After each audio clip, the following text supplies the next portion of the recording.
നമസ്കാരമുണ്ട്. രുദ്രംബായിയാണ്.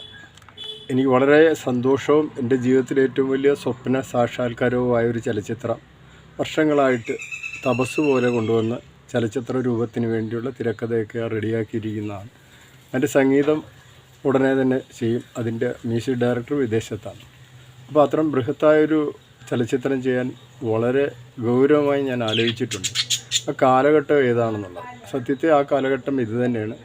ആ കാലഘട്ടത്തിലേക്കുള്ള ചലച്ചിത്രം നമ്മൾ രൂപപ്പെടുത്തുമ്പോൾ ഒരുപാട് വിഷയങ്ങളുണ്ട്.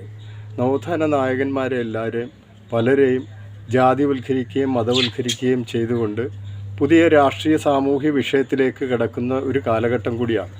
ഇത്തരം ജാതി വൈകൃതമായ കാലഘട്ടം നവോത്ഥാന കാലഘട്ടത്തിലും ഭീകരമായിട്ട് ഈ സാംസ്കാരിക കേരളം ഏറ്റെടുക്കുന്ന കാലഘട്ടത്തിലാണ് ഞാൻ എൻ്റെ സാമൂഹ്യ ബോധത്തോടും എൻ്റെ യാത്രയും എല്ലാം മനസ്സിലാക്കിക്കൊണ്ട് ഇന്നത്തെ സ്ഥിതിവ്യവസ്ഥയിൽ മഹാനായ ശ്രീ സാധുജൻ മഹാത്മാ അയ്യങ്കാളിയെ കുറിച്ചുള്ള അയ്യങ്കാളി പടയെന്ന ചലച്ചിത്രം ഞാൻ രൂപപ്പെടുത്തുന്നത്. അപ്പോൾ അത് വരുന്നതിന് മുമ്പ് ഞാൻ പറയാം. വർഷങ്ങൾക്ക് മുമ്പ് ഞാൻ കേരളത്തിൽ അങ്ങോളം ഇങ്ങോളം മഹാത്മാ അയ്യങ്കാളിയുടെയും നാരായണ ഗുരുസ്വാമികളുടെയും അംബേദ്കറിൻ്റെയൊക്കെ പ്രതിമ ഉണ്ടാക്കിയിട്ടുണ്ട്. 86 ഒരു മന്ത്രിയായിരുന്നു, ഹരിജന ക്ഷേമ വകുപ്പ് മന്ത്രിയായിരുന്നു, അത് ഉദ്ഘാടനം ചെയ്ത ആ അന്നത്തെ ശില്പങ്ങൾ അത് അടിച്ച് തകർത്ത് കളഞ്ഞു.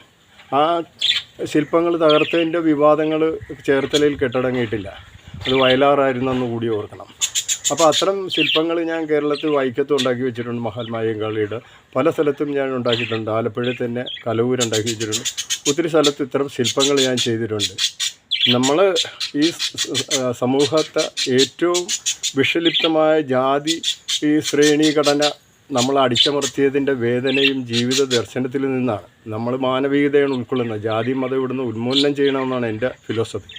അപ്പോൾ അത്തരം ധർമ്മം ചെയ്യാനുള്ളത് കൊണ്ട് നല്ലൊരു ചലച്ചിത്രം ചെയ്യണം എന്നൊരാഗ്രഹം കൊണ്ട് ഞാൻ ഒരുപാട് കൂട്ടായ്മ ഉണ്ടാക്കി വെച്ചിട്ടുണ്ട്. വാട്സപ്പ് ഗ്രൂപ്പ് ഉൾപ്പെടെ കേരളത്തിലും വിദേശത്തുമായുള്ള ഒരുപാട് പേര് ഇതിൻ്റെ പിന്നിലുണ്ട്. ഇപ്പം ഞാൻ 3 കോടി രൂപ ഭിക്ഷ എടുത്തുണ്ടാക്കിയാണ് ഞാൻ നായകനാകുന്ന പടം ഓറ. അപ്പോൾ ആ പടത്തിൻ്റെ ലാസ്റ്റ് ഫൈനൽ സ്റ്റേജിലാണിപ്പോൾ.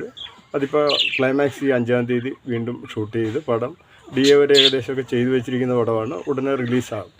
ഞാൻ എൻ്റെ മഹാത്മാ സാധുജൻ അയ്യങ്കാളിയുടെ ജീവിത ചലച്ചിത്രം അപ്പോൾ അദ്ദേഹത്തെക്കുറിച്ച് ഞാൻ 10 വർഷങ്ങൾക്ക് മുകളിൽ അദ്ദേഹത്തിൻ്റെ ജീവിത ദർശനവും ഹിന്ദുത്വം എന്താണ്, ഹിന്ദുത്വവും അയ്യങ്കാളിയായിട്ട് എന്താണ് ബന്ധമുള്ളത് എന്നുള്ളൊരു പ്രശ്നം ആധികാരികമായി ഞാൻ ഇറക്കിയിട്ടുണ്ട്. അതിൽ എഴുതിയിട്ടുണ്ട്. ഇപ്പം തന്നെ അയ്യങ്കാളിയുടെ മഹാത്മാ അയ്യങ്കാളി സാധുജൻ്റെ ഇവിടെ തൊട്ടിരിക്കുന്ന പൊട്ട് കളയിപ്പിക്കാൻ ഒരുപാട് അംബേദ്കറിസ്റ്റുകൾ ശ്രമിക്കുന്നുണ്ട്. ഞാൻ അംബേദ്കറിസ്റ്റുകളോടും ജാതിയിൽ കിടക്കുന്നവർ വെറും 12 അതിന് മുകളിലില്ലാത്ത ശതമാനം കേരളത്തിൽ ഒരു കാര്യവും ചെയ്യാൻ പറ്റത്തില്ല. രാഷ്ട്രീയപരമായി സംഘടിച്ചാലും സാമൂഹികപരമായി സംഘടിച്ചാലും ചെയ്യാം. ആ ചെയ്യുന്നത് ഈ ശരിയായ ഭാരതീയ ജീവിത ദർശനത്തോടും തത്വജ്ഞാനങ്ങളോടും ദേശീയബോധത്തോടും തൻ്റെ സിന്ധു നദീതട സംസ്കാരത്തിൽ അധിഷ്ഠിതമായ ദ്രാവിഡനാണ് നമ്മളെന്നുള്ള ബോധത്തോടു കൂടി ഇവിടെ രാഷ്ട്രീയം വളരുകയുള്ളൂ. അതാണ് തമിഴ്നാട്ടിലൊക്കെ രാഷ്ട്രീയം വിജയിക്കുന്നത്. കേരളത്തിൽ വിജയിക്കണമെങ്കിൽ ദളിതുകളായാലും പിന്നോക്കക്കാരായാലും അതൊരു ഗൗരവമായി എടുക്കേണ്ട വിഷയമാണ്. ഞാനിപ്പോൾ ഈ ചിത്രം കാണിച്ചായിരുന്നില്ല, ഞാൻ മറ്റൊരു പടമാണ് 86 വരച്ച മഹാത്മാ അയ്യങ്കാളിയുടെ പടമാണ്. അത് തകർത്ത് കളഞ്ഞു. എൻ്റെ വളർത്തുമകൾ അൽഫിയാണ് ഇതെല്ലാം അടിച്ച് ഇതെത്ര എണ്ണം വെട്ടി കീറി കളഞ്ഞെന്നറിയാം. എത്രയും ഓയിൽ പെയിൻറ്റിങ്ങുകളാണ്. അപ്പം ഞാൻ ഈ രുദ്രകലയിൽ സമരങ്ങൾ കൊണ്ട് ജീവിക്കുന്ന ഒരാളാണ്. ഒരുപാട് മാനസിക സംഘർഷമാണ്. 5-8 വീടെല്ലാം വിട്ടിട്ട് എല്ലാവർക്കും കൊടുത്തിട്ട് ഞാനിപ്പോൾ ഒരു ഷെഡിനകത്ത് കിടക്കുന്നത്. എന്തായാലും 2026 എനിക്കായ ഒരു നല്ല പീഠം എൻ്റെ ജീവിതത്തിന് വേണ്ടിയല്ല, ഈ രുദ്രകല പൊളിച്ച് കെട്ടി ഇവിടെ ഒരു സിദ്ധാശ്രമം പോലെ. ഞാൻ സന്യാസം ഇങ്ങനെയാണ് എൻ്റെ ജീവിത രീതികൾ.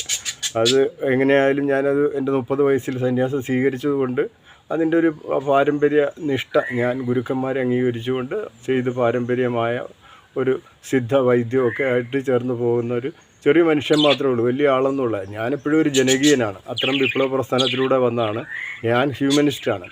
അതുകൊണ്ട് HDP എന്നൊരു രാഷ്ട്രീയ പ്രസ്ഥാനം ഉണ്ടാക്കി വെച്ചിട്ടുണ്ട്, ഹിന്ദുസ്ഥാൻ ദ്രാവിഡ പാർട്ടി. അത് ഈ ഒരു അയ്യങ്കാളിപ്പട എന്ന സിനിമയുടെ പിന്നിലുണ്ട്.